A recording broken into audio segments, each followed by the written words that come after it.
Hi, I'm Heinz. In this session, we derive the magnitude and action point of the pressure force on a submerged flat plate.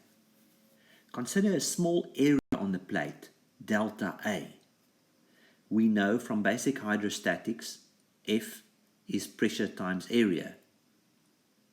And of course, a small force, delta F, acting on this small area would be delta F equals pressure times delta area.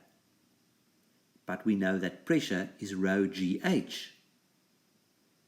Of course, H is just the depth under the water surface to our area of interest, which in this case we call Y. So basically Y is the same as H.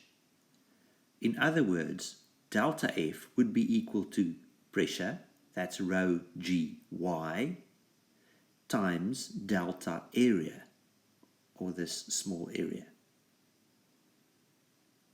Right, let's call this equation A.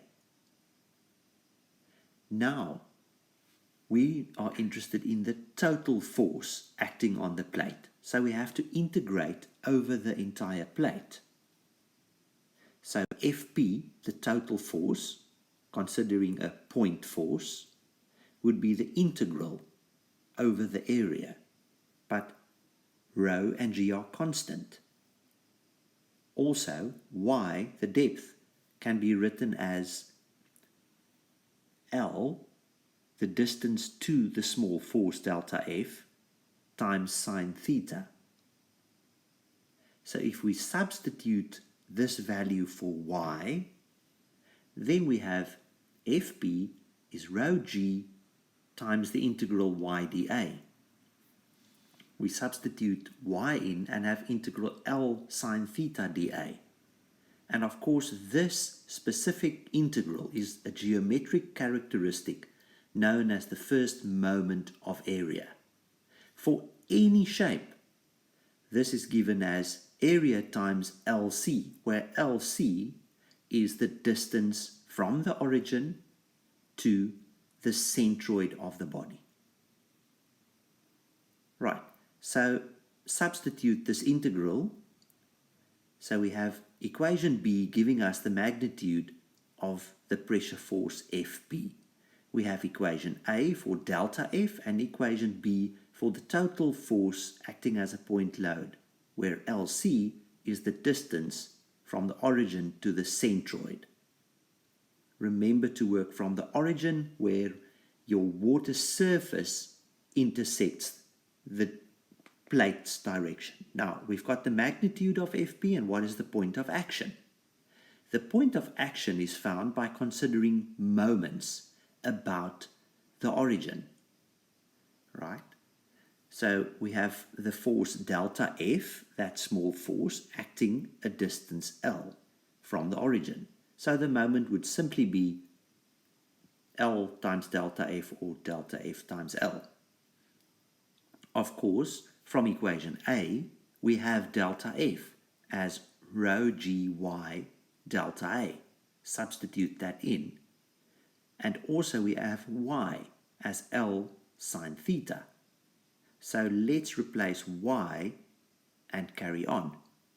Then we have the moment, do some simplifying maths, and we end with another integral. For the whole surface, we have to integrate over the area again, and we have an integral for L squared dA. This is another geometric characteristic known as the second moment of area. This is typically denoted by I, or Ixx. Now let's call this equation C. The moment, of course, is also equal to Fp times Lp, the point load acting over distance Lp. So if we set equation C equal to D, we simplify this to obtain Lp, which is the line, the distance to the line of action for this force. Then we have the Fp value from equation B, substitute this, cancel out the values, and we end with Lp equals Ixx over A times Lc. Now let's call this equation E. Right. Have a quick look at Ixx, the second moment of area. Side note here. Consider the axis XX and a certain plate at a distance LC away from this axis, rotating about its own axis O, or OO.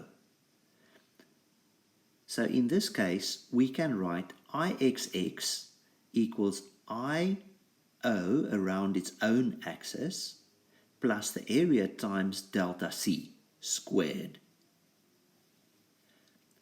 This specific equation for Ixx can be substituted back into equation E.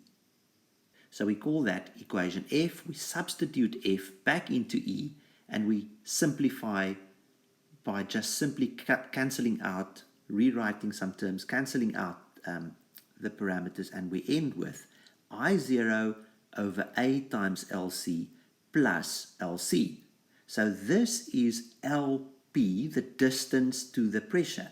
Now LC in this case is the distance to the centroid from the origin. So note, LC is the distance from the origin to the centroid, and the small distance from the centroid to the line of action of force FP.